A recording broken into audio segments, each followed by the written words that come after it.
Les éditions Sixtrid, avec l'aimable autorisation des éditions Kalman Levy, présentent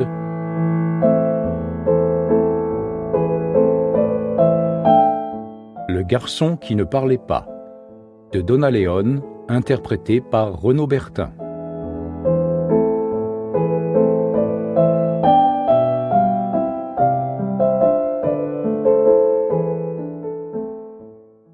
Paisible soirée chez les Brunetti, où le dîner se passait dans la plus douce des harmonies. Le commissaire était assis à sa place habituelle, avec son fils Raffi à ses côtés. En face de lui se trouvait sa femme, Paola, et sa fille, Chiara. L'assortiment de fritures, généreusement garni de légumes, et plus particulièrement de carottes, la dernière lubie de Chiara, avait créé cette calme atmosphère, entretenue par la conversation. L'école, le travail, un nouveau petit chien chez les voisins, le premier labradoodle jamais vu à Venise. Les sujets variaient, se croisaient, mais restaient tous liés, de près ou de loin, à la ville où ils vivaient. Même s'ils étaient vénitiens, la conversation se déroulait comme toujours davantage en italien qu'en vénitien. Brunetti et Paola savaient que leurs enfants apprendraient le dialecte avec leurs copains et dans la rue, et ce fut le cas. Les enfants parlaient vénitien aussi facilement que leur père, qui avait été élevé dans cette langue. Paola, elle, et c'était tout à son honneur d'être gênée de l'avouer, le devait bien plus aux domestiques qui s'affairaient dans le palais de son enfance qu'à ses parents, ce qui fait qu'elle le parlait moins couramment que les autres. En revanche, elle n'était pas gênée d'être devenue, grâce à sa nounou anglaise, quasiment bilingue, et était ravie d'avoir réussi à transmettre cette langue à ses deux enfants, même s'il avait fallu la perfectionner par des cours particuliers et, l'été, par des séjours linguistiques en Angleterre. Les familles, tout comme les églises, ont des rituels et des règles qui intriguent ceux qui n'en font pas partie. Elles accordent aussi beaucoup de valeur à des choses auxquelles les membres d'autres groupes n'en prêtent pas forcément autant. Si les Brunetti avaient une religion, outre leur goût certain pour le décorum de la chrétienté, c'était la langue. Les calembours et les jeux de mots, les mots croisés et les contrepèteries leur tenaient lieu de communion et de confirmation. Les fautes de grammaire étaient un péché véniel, la corruption volontaire du sens, un péché mortel. Les enfants étaient fiers d'avoir atteint le degré de conscience leur permettant de prendre part à des sacrements de plus en plus importants. Élevés dans cette foi, ils ne songeaient pas à remettre en question les dogmes. Une fois que la table fut débarrassée de leurs assiettes de fenouil cuit au four et aromatisées de romarin, Chiara posa son verre d'eau avec un bruit sourd et déclara « Ils vécurent heureux et eurent beaucoup d'enfants. » Les yeux de Clorinda croisèrent ceux de Giuseppe, et tous deux les posèrent avec joie sur leur bébé, continua Paola d'une voix débordante d'émotion. Raffi regarda sa sœur et sa mère, pencha le menton et observa un tableau de l'autre côté de la pièce, puis affirma. Et il en fut ainsi. L'intervention radicale en laissa pantois les auteurs eux-mêmes. En effet, pour la première fois dans l'histoire, un enfant était bel et bien né du corps d'un homme. Brunetti enchaîna.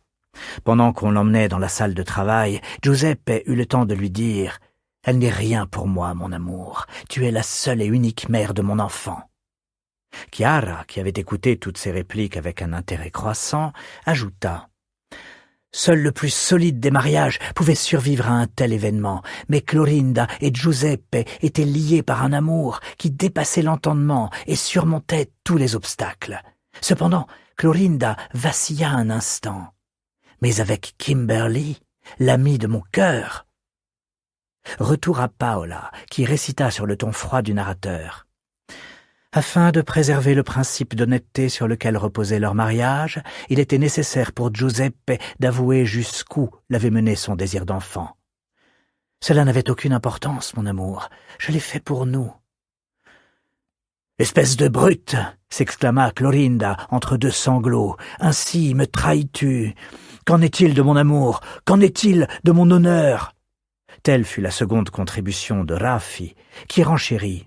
« Et avec ma meilleure amie ?» S'engouffrant dans la brèche, Chiara n'attendit pas son tour. Il baissa la tête de honte et proclama « Hélas, c'est l'enfant de Kimberly !» Paola tapa de la main sur la table pour attirer leur attention et rétorqua « Mais c'est impossible.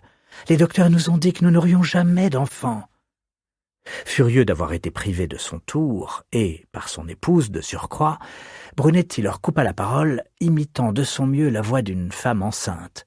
« Je porte un enfant, Clorinda. » Pendant quelques instants, personne ne souffla mot. Ils revirent tous le dialogue et les didascalies pour vérifier s'ils remplissaient bien les conditions familiales pour jouer un mélo à dessous, truffé de clichés et de personnages outrageusement stéréotypés. Lorsqu'il fut clair qu'il n'y avait plus rien à rajouter au début de cette histoire, Paola se leva et annonça « Il y a un gâteau à la ricotta et au citron comme dessert. » Un peu plus tard, tandis qu'ils prenaient leur café au salon, Paola demanda à Brunetti « Est-ce que tu te souviens de la première fois où Raffi a amené Sarah à la maison et où elle croyait qu'on était tous dingues? Plutôt intelligente, cette fille, et qui ne se trompe pas sur les gens. Allez, Guido, tu sais bien qu'elle avait été choquée. Oh, elle a eu des années pour s'habituer à nous. » Effectivement, acquiesça Paola en s'enfonçant dans le canapé. Brunetti prit sa tasse vide et la posa sur la table basse devant eux. « Dois-je y voir le désir de devenir grand-mère » s'enquit-il. Sans réfléchir, elle se tourna sur le côté et lui donna un coup sur le bras. « Ne plaisante pas avec ça. »« Mais tu n'as pas envie de devenir grand-mère » répéta-t-il d'un ton faussement innocent. « Je veux devenir la grand-mère d'un bébé dont les parents ont un diplôme universitaire et un emploi, » répondit-elle soudain sérieuse. « Est-ce si important ?» répliqua-t-il d'un ton tout aussi sérieux. « C'est ce qu'on a tous les deux, non ?» fit-elle en guise de réponse. « D'habitude, on répond aux questions par des réponses, pas par d'autres questions. » Il se leva et alla à la cuisine en ramenant les 2 tasses avec lui. Il revint quelques minutes plus tard avec 2 verres et une bouteille de Calvados. Il s'assit près d'elle et remplit les verres. Il lui en tendit un et but une gorgée du sien. Et s'ils acquièrent un bon niveau d'études et un travail, ils seront plus mûrs pour avoir des enfants. Peut-être plus sages aussi, poursuivit Paola. L'étions-nous? Ignorant la question, elle continua. Et s'ils acquièrent un bon niveau d'études, ils auront plus de connaissances et ça peut aider. Pour trouver un emploi? Ce n'est pas si important, je crois. Raffi est brillant, il ne devrait pas avoir de mal à en trouver un.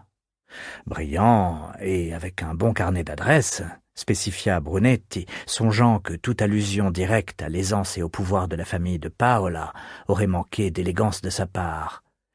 Bien sûr, reconnut-elle, mais être brillant, c'est plus important.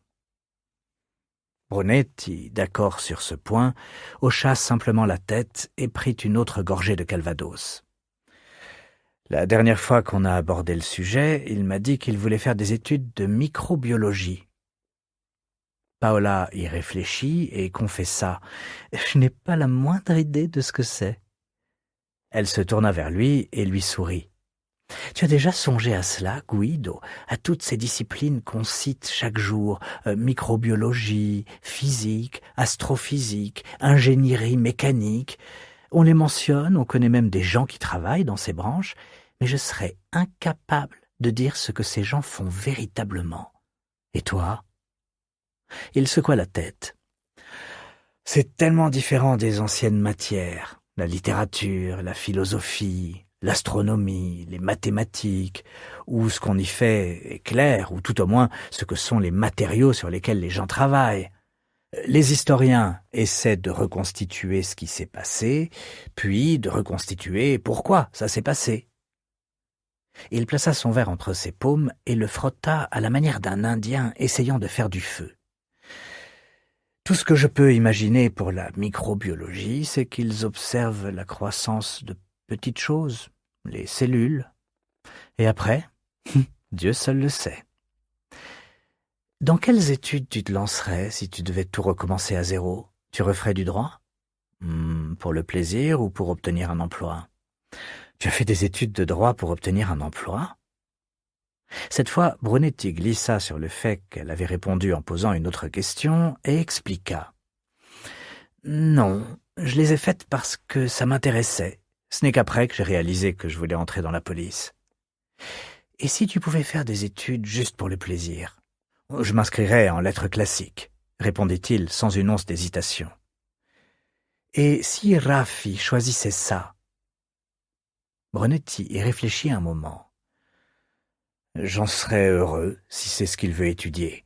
La plupart des enfants de nos amis sont au chômage, quel que soit leur diplôme, alors autant qu'ils fassent ces études par amour que pour leur hypothétique débouché. Où est-ce qu'il irait les faire ? Question qui inquiétait davantage une mère qu'un père. Pas ici. Ici, à Venise, ou ici, en Italie ? Ici, en Italie, précisa-t-il, malheureux de devoir le dire, et elle de l'entendre.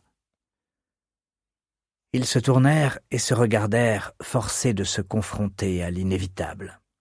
Les enfants grandissent et les enfants s'en vont.